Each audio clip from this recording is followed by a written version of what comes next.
बिस्मिल्लाहिर्रहमानिर्रहीम। अस्सलाम वालेकुम। हमारा आज का जो टॉपिक है वो है chemistry chapter number 2, long question number 1 and 2। Long question number 1 is how are cathode rays produce, cathode rays कैसे पैदा हुई, what are there 5 major characteristics, इनकी 5 बड़ी खसूसियात या 5 अहम खसूसियात बयान करें। इस तरह से पेपर में आ सकता है या स्टेटमेंट चेंज कर सकता है। Right a detailed note on discovery of electron, electron की दरियाफ्त पर नोट लिखें। इस तरह से भी पेपर में पूछ सकता है। तो पहले देखें इसकी प्रेजेंटेशन की तरफ। जब आप इस लॉन्ग क्वेश्चन को प्रिपेयर करने लगेंगे तो सबसे पहले आप मेंशन करेंगे एक्सपेरिमेंट, कि इलेक्ट्रॉन की डिस्कवरी के लिए क्या एक्सपेरिमेंट किया गया, वो हम डिस्कस करेंगे। और आप लर्न कितना करेंगे वो भी थोड़ी देर तक हम डिस्कस करते हैं। Next one is properties of cathode rays, उसके बाद आप कैथोड रेज की खसूसियात बयान करेंगे। Last one is electrons are fundamental particles of atoms, electrons atom के बुनियादी पार्टिकल्स हैं। एट लास्ट ये बात प्रूव हो जाएगी। तो सबसे पहले हम डिस्कस करते हैं एक्सपेरिमेंट। एक्सपेरिमेंट क्या था, उसके लिए आप थ्रू डायाग्राम इसको एक्सप्लेन करेंगे। पहले थ्योरी लिखेंगे, उसके बाद डायाग्राम ड्रा करेंगे। तो हम विद डायाग्राम डिस्कस करते हैं कि आप डायाग्राम ड्रा कैसे करेंगे और उसमें क्या कंसेप्ट्स हैं और ये एक्सपेरिमेंट था क्या, इसको डिस्कस करते हैं। आप ये साथ साथ देखते जाएं कि आपको पेपर में इस डायग्राम को ड्रॉ कैसे करना है। इसके बाद में इसको हम लेबल करना भी देखते हैं।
एटीन 1979 में सर विलियम क्रूक्स ने एक शीशे की ट्यूब ली। उस ट्यूब का नाम था कैथोड रेज ट्यूब। तो कैथोड रेज ट्यूब ली, उसके दोनों कॉर्नर्स पे इलेक्ट्रोड्स लगे हुए थे। जिस इलेक्ट्रोड पे, इलेक्ट्रोड्स मेटालिक पार्ट, जिस इलेक्ट्रोड पे माइनस चार्ज दिया गया उसका नाम कैथोड था। आप साथ साथ लेबल करते जाएंगे। और जिस इलेक्ट्रोड को प्लस चार्ज दिया गया उसका नाम एनोड था। इस डिस्चार्ज ट्यूब को या कैथोड रे ट्यूब को हाई वोल्टेज की बैटरी से जोड़ा गया और ट्यूब के अंदर सक्शन पंप या वैक्यूम पंप एडजस्ट किया गया। इसके अंदर गैस फिल की गई और वैक्यूम पंप के थ्रू इसका टेम्परेचर बहुत कम कर दिया गया ताकि जो रेज प्रोड्यूस हो वो गैस के मॉलिक्यूल से टकरा सके। इसमें क्या विजडम थी वो हम डिस्कस करते हैं। जब इस बैटरी को हाई वोल्टेज बैटरी से कनेक्ट किया गया तो हमेशा से यहीं पे रखिए, नेचर का रूल है similar charges repel each other, opposite charges attract each other.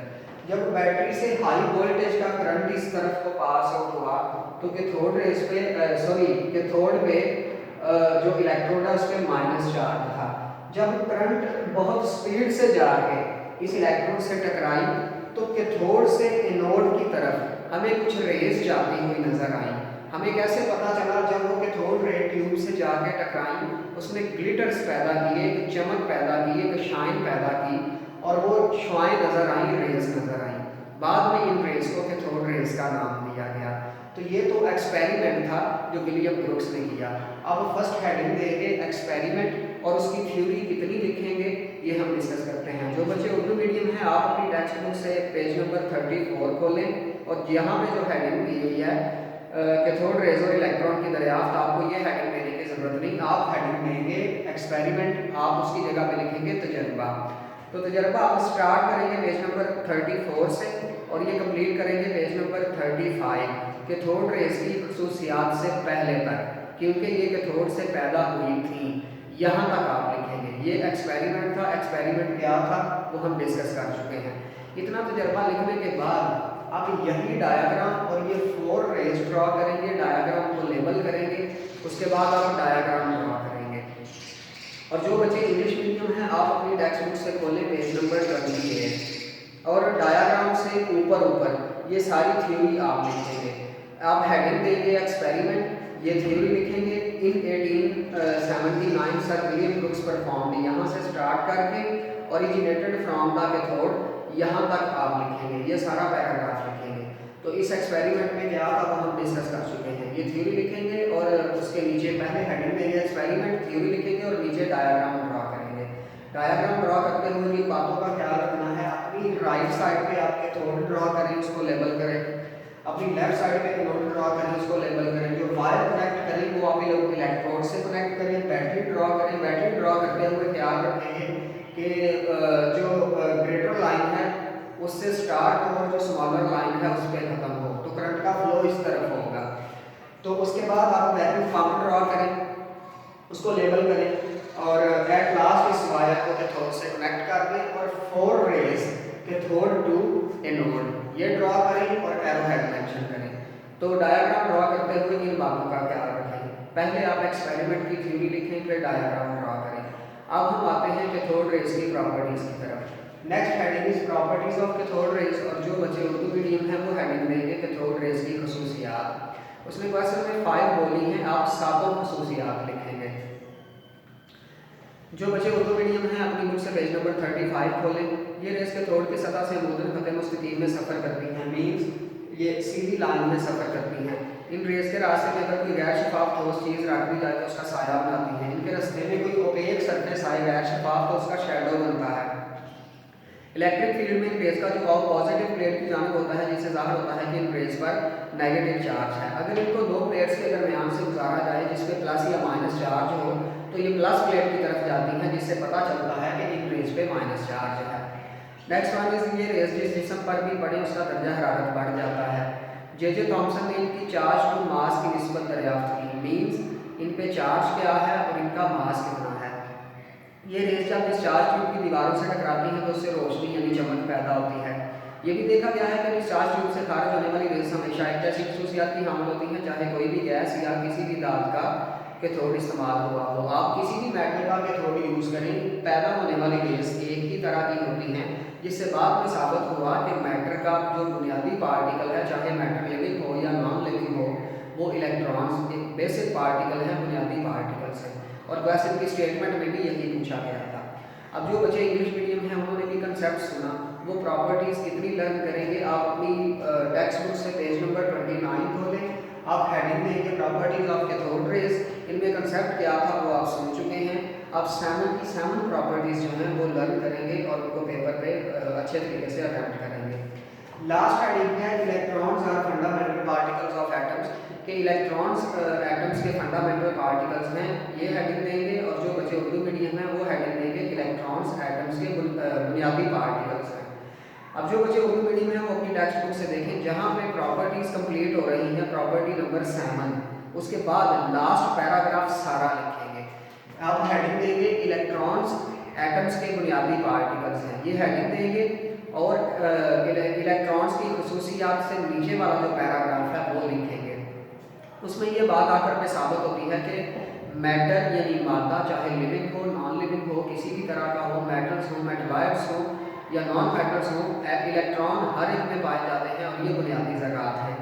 और जो बच्चे इंग्लिश मीडियम हैं आप अपनी टेक्स्ट बुक से पेज नंबर 29 खोलें, आप हेडिंग देंगे electrons are fundamental particles of atoms और उसके प्रॉपर्टीज़ के नीचे वाला पैराग्राफ आप लिखेंगे। इसमें प्रूफ होता है कि electrons are the fundamental particles of atoms, कि एटम्स किसी भी मेटल के हों, नॉन मेटल के हों, मेटलॉइड्स के हों, मैटर लिविंग हो या नॉन लिविंग मैटर हो, इलेक्ट्रॉन्स बहरहाल एटम्स के फंडामेंटल पार्टिकल्स हैं, बुनियादी पार्टिकल्स हैं। अब लास्ट हेडिंग देंगे electrons are fundamental particles of atoms और इलेक्ट्रॉन्स की प्रॉपर्टीज से नीचे वाला पैराग्राफ सारा लिखेंगे।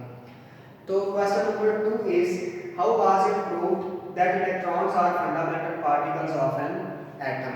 ये कैसे साबित हुआ कि इलेक्ट्रॉन्स एटम के बुनियादी पार्टिकल्स हैं। उसमें क्वेश्चन नंबर 2 मेंशन किया है, जस्ट स्टेटमेंट चेंज की है, बात वही पूछी है, तो ये भी लॉन्ग क्वेश्चन नंबर 1 ही है। आपकी बुक पे जस्ट नंबर चेंज किया गया है, इसका आंसर सेम है। तो मीन्स इस क्वेश्चन की डिस्कवरी ऑफ इलेक्ट्रॉन या ये वाली स्टेटमेंट देगा या ये वाली स्टेटमेंट देगा, आंसर सेम है, एज इट इज अरेंज करेंगे, ये डिस्कवरी ऑफ इलेक्ट्रॉन ही पूछा गया है। तो लॉन्ग क्वेश्चन नंबर 2 की जो स्टेटमेंट है, ये जो एक्सरसाइज में लॉन्ग क्वेश्चन मेंशन है उसमें लॉन्ग क्वेश्चन नंबर 2 है, इसकी जस्ट स्टेटमेंट चेंज है, आंसर सेम है। इस लॉन्ग क्वेश्चन नंबर 2 को भी आप एज इट इज अरेंज करेंगे, उर्दू मीडियम और इंग्लिश मीडियम दोनों तरह की जो क्लासेस हैं आप एज इट इज मेंशन करेंगे। फर्स्ट हेडिंग होगी एक्सपेरिमेंट यानी तजर्बा, दूसरी हेडिंग होगी प्रॉपर्टीज ऑफ कैथोड रेज यानी कैथोड रेज की खसूसियात, और लास्ट हेडिंग होगी electrons are fundamental particles of atoms यानी इलेक्ट्रॉन्स एटम्स के बुनियादी ज़र्रात हैं। तो अब एज इट इज अरेंज करेंगे, लॉन्ग क्वेश्चन नंबर 2 की जस्ट स्टेटमेंट चेंज है, आंसर वही है। अस्सलाम वालेकुम।